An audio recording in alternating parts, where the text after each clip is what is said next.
അപ്പോൾ നമുക്ക് ഇന്ന് ഈ ഒരു മോഡൽ സിമ്പിൾ ക്രോപ്പ് ടോപ്പ് അടിച്ചു വെക്കാമല്ലോ. അതിന് ആദ്യം എന്താ വേണ്ടതെന്ന് വെച്ചാൽ ഫ്രണ്ടിക്കും ബാക്കിക്കുള്ള പീസ് എത്രയാണോ വേണ്ടതെന്ന് വെച്ചാൽ അത് കൃത്യമായിട്ട് അളവെടുത്ത് ഒരേപോലെ വെട്ടിയിട്ട് മേലെയും താഴെയായിട്ട് ഇങ്ങനെ രണ്ടായിട്ട് മടക്കി വെക്കുക. എന്നിട്ട് നമ്മൾ കഴുത്തിന് എത്ര ഇറക്കം വേണ്ടതെന്ന് വെച്ചാൽ അവിടെ അടയാളപ്പെടുത്തുക. അതേപോലെ തന്നെ കഴുത്തിൻ്റെ വീതി നമ്മൾ അടയാളപ്പെടുത്തുക. അടയാളപ്പെടുത്തിയതിന് ശേഷം നമ്മൾ കഴുത്തിന് വേണ്ട ആ ഒരു ഷേപ്പ് നല്ല കൃത്യമായിട്ട് വരച്ചു കൊടുക്കുക. ഇനി ഇത് രണ്ടായിട്ട് മടക്കിയോണ്ട് തന്നെ കഴുത്തിൻ്റെ വീതി നമ്മൾ അടയാളപ്പെടുത്തുമ്പോൾ അത് ടോട്ടലായിട്ടുള്ള വീതിയല്ല, നമുക്ക് എത്രയാണോ ടോട്ടൽ വേണ്ടതെന്ന് വെച്ചാൽ അതിൻ്റെ ഒരു പകുതി എടുത്തിട്ട് വേണം നമ്മളിവിടെ അടയാളപ്പെടുത്താൻ. എന്നിട്ട് നമ്മൾ ആദ്യം വെട്ടേണ്ടത് മേലത്തെ കഴുത്താണ്, പിന്നെയാണ് നമ്മൾ താഴത്തെ കഴുത്ത് വെട്ടേണ്ടത്. ഈ ഒരു താഴത്തെ കഴുത്ത് വെട്ടുമ്പോൾ നമുക്ക് അവിടെ അതിൻ്റെ ബാക്കിൽ ഏതാ ഷേപ്പ് കൊടുക്കണമെന്ന് വെച്ചാൽ അതൊന്നും കൂടി എത്രയാണ് ഇറക്കം എന്നൊക്കെ വേണ്ടതെന്ന് വെച്ചാൽ ഒന്ന് അളവെടുത്തിട്ട് വരച്ചിട്ട് വെട്ടാട്ടോ. ഞാൻ അപ്പോൾ ഇതിങ്ങനെ യൂഷ്വലി ചെയ്യണതുകൊണ്ട് തന്നെ ഞാൻ എൻ്റെ ഒരു പാകത്തിനുള്ള അളവെടുത്തിട്ട് അവിടെ വെട്ടി.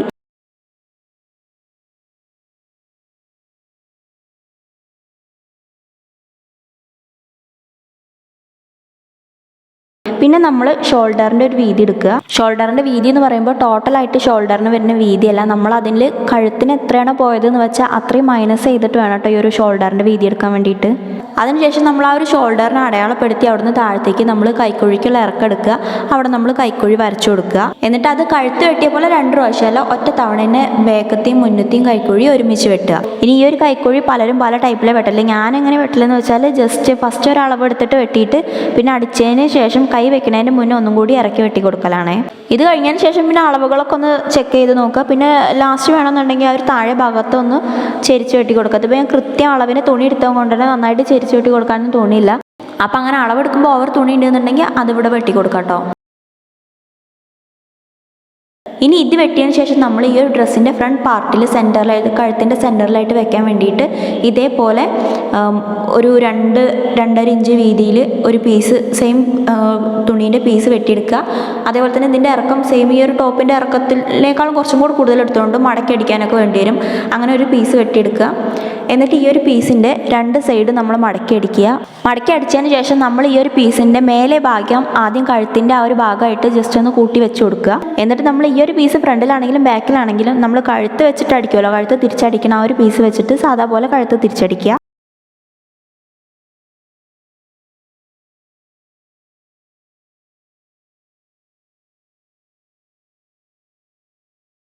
എന്നിട്ട് നമ്മൾ ഈ സെയിം ആയിട്ട് തന്നെ ബാക്ക് പീസും ചെയ്യുക. പിന്നെ അതിനുശേഷം നമ്മൾ ഷോൾഡർ കൂട്ടിയടിക്കുക.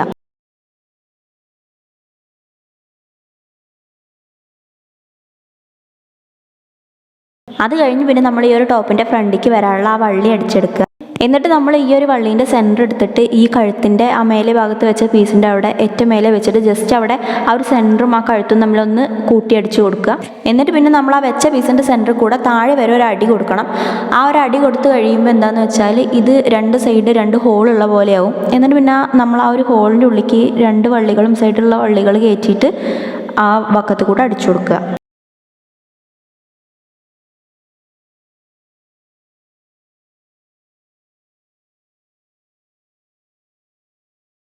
അങ്ങനെ അടിച്ചു കഴിയുമ്പോൾ നമുക്ക് ഈ ഒരു ടോപ്പിൻ്റെ ഫ്രണ്ട് ഭാഗം ഈ ഒരു രൂപത്തിൽ കിട്ടും കേട്ടോ.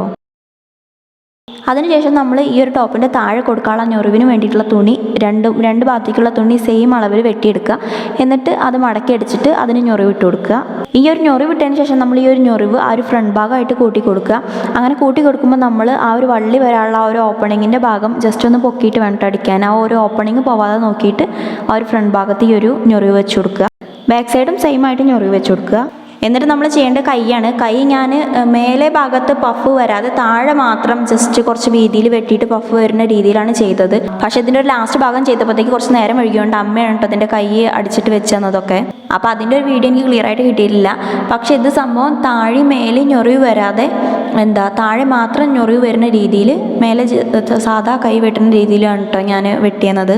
അപ്പോൾ ഞങ്ങൾ സാധാരണ സൈഡ് അടിച്ചിട്ടാണ് കേട്ടോ കൈ വെക്കൽ. അപ്പോൾ ഇത് ജസ്റ്റ് ഇതേപോലെ തന്നെ സൈഡിൻ്റെ അളവ് കൃത്യമായിട്ട് എടുത്തിട്ട് ഷേപ്പ് വരച്ച് കൊടുത്തിട്ട് ആണ് കൈ വെച്ചത്. കൈ വെച്ചതിന് ശേഷം പിന്നെ ഒന്നും കൂടെ അടിച്ചു കൊടുത്തിട്ട് ഇതൊക്കെ ഒന്ന് ലോക്ക് ചെയ്തു. അങ്ങനെ ഇതൊക്കെ ചെയ്ത് കഴിഞ്ഞപ്പോൾ വന്ന ടോപ്പിൻ്റെ ഒരു ഔട്ട്കം ഇങ്ങനെ ആയിരുന്നു കേട്ടോ. അപ്പോൾ എൻ്റെ അടുത്ത് ഇതിൻ്റെ ഒരു സ്റ്റിച്ചിങ് നേരെ കാണിച്ചു തരാൻ പറ്റിയ ഒരു സ്റ്റാൻഡ് ഇല്ലാത്തതുകൊണ്ടാണ് കേട്ടോ ഞാൻ ഈ ഒരു സംഭവം ഇങ്ങനെ കാണിച്ചു തന്നത്. ഇനി ഇതിൻ്റെ ഒരു ലാസ്റ്റ് പാർട്ട് അതേപോലെ തന്നെ കുറച്ചൊരു തിരക്കുണ്ടായത് കൊണ്ട് തന്നെ ലാസ്റ്റ് പാർട്ട് നേരെ എടുത്തില്ല. ഇനി ഞാനൊരു സെയിം ടൈപ്പിൽ എങ്ങനത്തെങ്കിലും ക്രോപ്പ് ടോപ്പ് അടിക്കുകയാണെങ്കിൽ ഞാൻ സ്റ്റിച്ചിങ് ഒന്നുകൂടെ കാണിച്ചു തരാം കേട്ടോ.